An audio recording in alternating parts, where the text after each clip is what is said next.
Jeg hedder Elisa, og jeg er ejer af Naturligvis cateringfirma, som ligger herude i Valby. Og vi laver sund, ærlig og velsmagende frokost til firmaer og virksomheder rundt om i København. En ting, jeg sådan nok slet ikke kunne finde på at servere, det var nok tarteletter. Naturligvis mission, det er ærlig mad.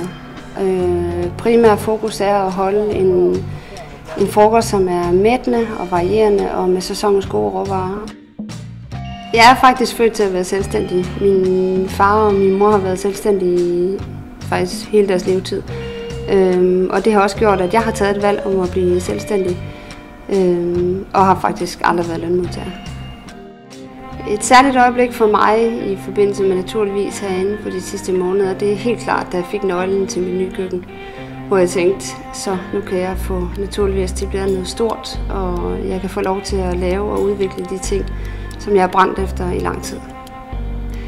Det bedste ved at have sin egen virksomhed, det er helt klart, at når man har en succes, så kan man klappe sig selv på skulderen og sine medarbejdere på skuldrene.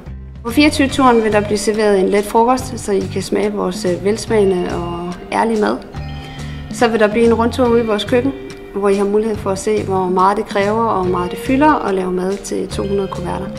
Vi er med på 24-turen, fordi at vi rigtig gerne vil fortælle vores historie. Vi vil rigtig gerne fortælle vores mission. Så kig forbi den 17. november og smag vores dejlige frokost og vores hjemmebagte brød.